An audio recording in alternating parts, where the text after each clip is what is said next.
Je vais vous donner dans cette vidéo une autre option pour ceux peut-être qui n'ont pas assez de moyens. Ce qu'on appelle le CELI. C-E-L-I.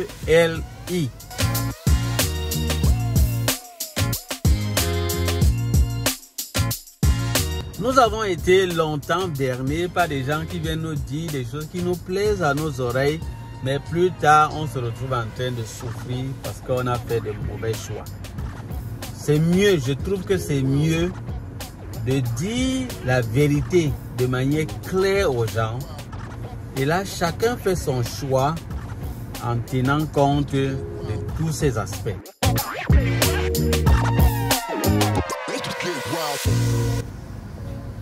Je vais de temps en temps revenir sur les points que je vois que certains youtubeurs ou tiktokers, quand j'ai mon temps libre, je parcours rapidement c'est les informations qui sont véhiculées. Et si je me rends compte qu'il y a des choses qui ne sont pas correctes, je vais rapidement revenir dessus. S'il y a quelque chose qui ne tient pas, je vais vous dire que ça ne tient pas. Pour commencer, qu'est-ce qu'on appelle le CELI? C-E-L-I. C'est le compte d'épargne libre d'impôt. Donc c'est un puissant outil qui peut vous aider à épargner et investir sans payer d'impôts sur ce que vous allez gagner, sur ce que ça va vous rapporter. Quels sont les avantages du CELI? Le premier avantage, c'est que l'argent grandit sans être taxé. Qu'est-ce que ça signifie? Il faut que je vous explique. Ça signifie tout simplement que si tu mets par exemple 5 000 $ dans ton compte CELI, après un an, supposons peut-être après cette année, ça te rapporte 10 000 $. Les 5 000 $ de plus que tu as gagné, l'État ne va rien te prendre dessus. Ça veut dire qu'il ne va rien te prendre comme impôt, te couper comme impôt dessus. Ça, c'est quelque chose de bien. Le deuxième avantage, c'est que tu peux retirer ton argent à tout moment. Contrairement au RER dont je vous avais parlé, que tu ne peux pas vraiment, ça fait comme si ton argent, mais en fait, ce n'est pas vraiment totalement ton argent comme tu le penses.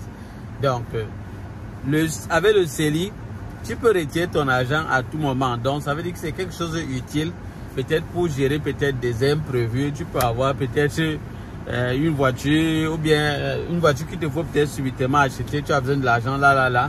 Ou bien tu as peut-être ton loyer, tu as eu peut-être des imprévus par rapport à ça, ou de l'argent que tu vas peut-être envoyer directement à la famille.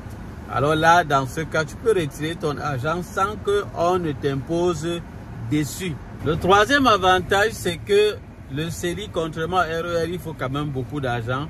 Le CELI, peu importe vraiment ce que tu gagnes, tu as quand même toujours un petit quelque chose que tu as comme avantage dessus. Donc, c'est quand même bien pour ceux qui ont peu de revenus, peu de moyens financiers. Le quatrième avantage, c'est que tu peux décider de retirer de l'argent sans perdre ton plafond. C'est-à-dire que tu retires ton argent et tu le remets l'année prochaine sans perdre ton plafond. Donc, là également, c'est un avantage. Pour ceux qui veulent peut-être investir l'argent, utiliser et remettre encore dedans, ça, c'est également une bonne option. Le cinquième avantage, c'est que le plafond est cumulatif. Ça veut dire que, par exemple, en 2025, le plafond, c'est 7 000 $. Donc, tu peux cotiser au maximum 7 000 $ pour 2025. Mais si tu n'as jamais cotisé depuis peut-être 2009, c'est que ton plafond actuellement doit être à 95 500 $. Donc, que tu peux déposer. Donc, si tu ne cotises pas dès cette année, l'année prochaine, on peut cumuler ce que tu pouvais cotiser et ça veut dire que ton plafond sera donc augmenté. Maintenant, on tombe sur les inconvénients. Voilà, les inconvénients. Et c'est-à-dire que les gens qui aiment que le positif là. Les amis, vraiment, je ne sais pas. Vous-même, vous croyez que ce n'est qu'en regardant les choses positives que vous allez vraiment évoluer. Donc, quand je vous parle des inconvénients, c'est pour vous mettre en garde et vous dire que tout n'est pas seulement rose. Il y a certains côtés que si tu prends, ça va devenir mauvais pour toi. Donc moi, je pense que c'est vraiment dans votre intérêt. Donc suivez aussi ce qui n'est pas bon. Ne soyez pas seulement amoureux de suivre des choses qui sont seulement très bien. vous risquez de tomber dans un trou. Et pour sortir, ça risque d'être difficile. C'est que tomber est facile, se relever est difficile. N'oubliez pas ça.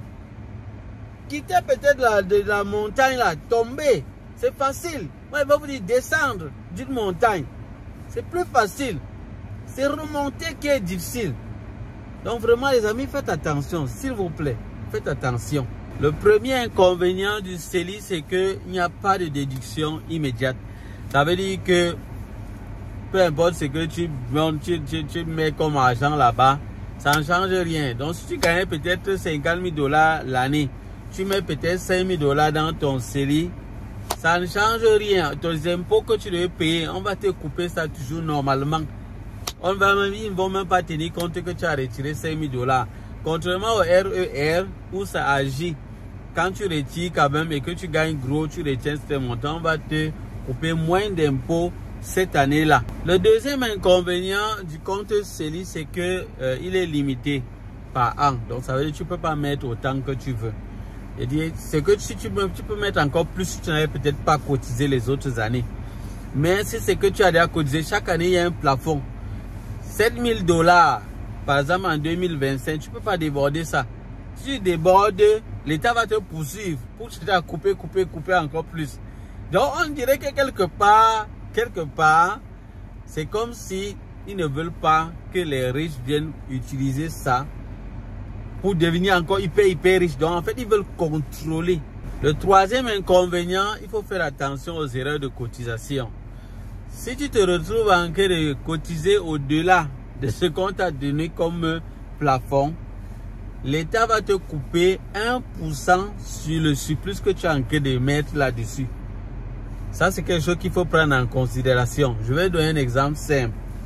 C'est 7 000 $ que tu devais cotiser. Et voilà, tu te retrouves en train de mettre 8 000 $. Sur les 1 000 $ que tu as ajouté là, l'État va te couper 1% chaque mois jusqu'à ce que tu enlèves l'excédent là, le surplus là. Là, ils vont te couper. Donc, je prends l'exemple. Donc, sur les 1 000 $ là, chaque mois, ils vont te couper 10 $. Quand tu fais 1% de 10 $, ça fait de 1 000 $, ça fait 10 $ par mois qu'ils vont retirer parce que tu as augmenté plus. Vous pouvez faire les calculs. Le quatrième inconvénient, c'est que il faut faire attention lorsque tu retires l'argent et que tu dis que tu vas remettre. N'oublie pas, il y a un plafond.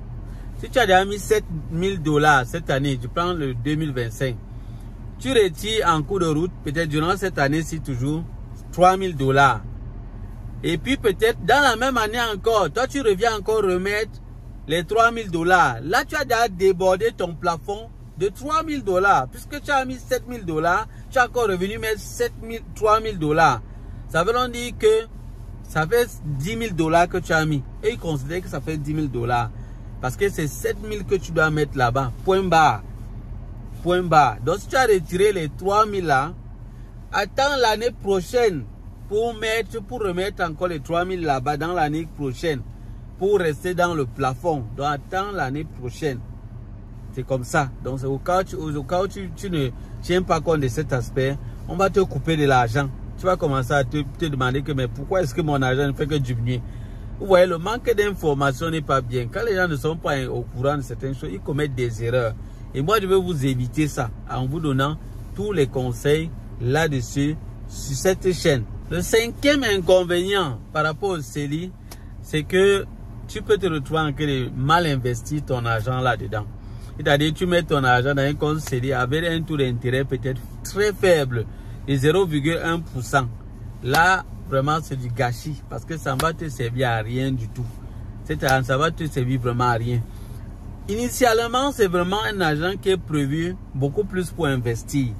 Donc, ça veut dire que si tu mets ça juste vraiment comme un compte d'épargne, dans un compte d'épargne simple qui n'a pas un grand taux d'intérêt, en fait, ça va pas servir à grand chose. Tu seras en train de perdre ton temps. C'est vraiment perdre du temps là-bas. Par contre, si tu investis dans certains secteurs, peut-être dans la bourse, bon, il y a des secteurs qui sont moins risqués, des secteurs qui sont plus risqués. Donc, c'est à toi de voir ce que c'est le secteur où tu veux investir, ou bien d'essayer d'investir peut-être intelligemment. À ce moment-là, ça peut être utile. Donc, retenez bien que ce système encourage l'investissement. Là, je vous dis ça, c'est clair.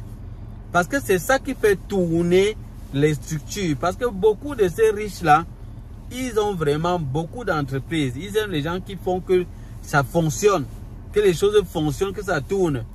Donc c'est comme ça. Et tous ceux qui sont au bas niveau, qui veulent se contenter juste des salaires et tout ça, donc vous allez être juste des esclaves. En fait, quand il dit esclaves, peut-être c'est trop dit. Vous allez juste travailler pour leur rapporter la richesse. C'est tout simplement ça. C'est vous qui avez choisi d'être là. Donc c'est fini, vous n'avez pas forcé. Je sais aussi que plusieurs personnes n'ont pas le choix. Surtout quand on vient d'arriver, c'est pas évident du tout. Donc j'en parle et j'en parlerai encore dans une autre vidéo. Je vous ai dit ça. Donc je vais présenter les avantages d'immigrer au Canada, les 10 avantages d'immigrer au Canada en 2025, en vous présentant aussi également les dessous de certaines choses. Certaines choses peut-être qu'on ne vous dit pas et vous entrez dedans en tenant compte de que non, voilà tel avantage, c'est positif, j'y vais. Vous courez seulement, vous ne savez pas que non, attention, il y a quand même des petits éléments à dire là-dessus. Donc les amis, moi je voudrais vous dire, j'ai pris l'engagement d'éclairer au maximum avec tout ce que j'ai comme information, d'éclairer mes frères, d'éclairer tous ceux qui envisagent venir ici au Canada. Donc je ne me prends pas pour quelqu'un qui connaît tout. Je vous partage le fruit de mes propres recherches et de mes propres expériences. Donc c'est tout simplement cela. Et si ça peut vous aider, tant mieux vraiment. Parce que moi je trouve que sur la toile, il y a vraiment déjà du n'importe quoi. Sur TikTok, des gens viennent là, faire du n'importe quoi, dire du n'importe quoi. Et là, ça induit beaucoup de gens en erreur. Et moi, c'est mon devoir vraiment de faire en sorte que les gens aient la bonne information. Que les gens ne se fassent plus arnaquer. Parce que je vais vous dire, je reçois plein de messages d'arnaque. Les gens se font arnaquer à tout moment avec de fausses informations. On les trompe. Je vais vous donner les informations. Donc, chaque fois qu'il y a des vidéos qui sont postées, je connais un peu ces gens-là, ces gens qui postent des vidéos de temps en temps sur YouTube, à gauche et à droite. Je vais revenir. S'il y a des points qu'ils ont dit d'une certaine manière, vraiment très léger pour pousser les gens dans l'erreur, je vais revenir pour reclarifier cela. Donc ne vous inquiétez pas. Et si un sujet, donc quelqu'un, vous avez suivi un YouTuber ou un TikToker parler de cela, ou quelqu'un qui est sur Facebook parler de cela, s'il vous plaît, envoyez-moi l'information pour que je ressorte tous les points cachés derrière. Envoyez-moi l'information, c'est simple. Donc c'est pour ça que je vous ai dit qu'on doit travailler main dans la main. J'ai aussi besoin de vous dans ce travail. On travaille ensemble. Et je dis merci à tous ceux-là qui apportent des commentaires constructifs, qui apportent des éléments en plus de ce que peut-être je n'ai pas évoqué. Parce que je vous ai dit que je n'ai pas le monopole du savoir. Et je ne suis pas non plus devenu le juge de la terre. Moi, je ne suis pas le juge de la terre. Il y a un juge sur cette terre qui existe, c'est Dieu. Donc moi, je ne suis pas le juge de la terre. Donc je donne mon opinion. Et à vous de voir, de tirer profit. C'est tout. Donc voilà les amis. Donc j'attends vraiment vos réactions en commentaire. Et également les éléments que j'ai peut-être omis. Ajoutez cela s'il vous plaît. Si c'est la première fois que vous me suivez, je vous prie de vous abonner. Abonnez-vous les amis. Ça ne vous coûte rien. Même likez également pour m'encourager. Partagez également la vidéo à d'autres personnes à qui ça peut servir. Je vous assure que jusqu'à aujourd'hui, beaucoup de gens sont dans l'ignorance concernant ce pays qu'est le Canada. C'est un pays vraiment merveilleux. Il y a beaucoup de choses positives à l'intérieur.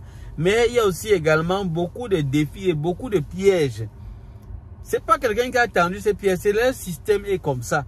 Mais maintenant, toi, tu dois savoir comment, où tu dois mettre tes pieds. Sinon, tu vas vraiment regretter amèrement. Et c'est justement ce qui se passe avec beaucoup de personnes ici au Canada.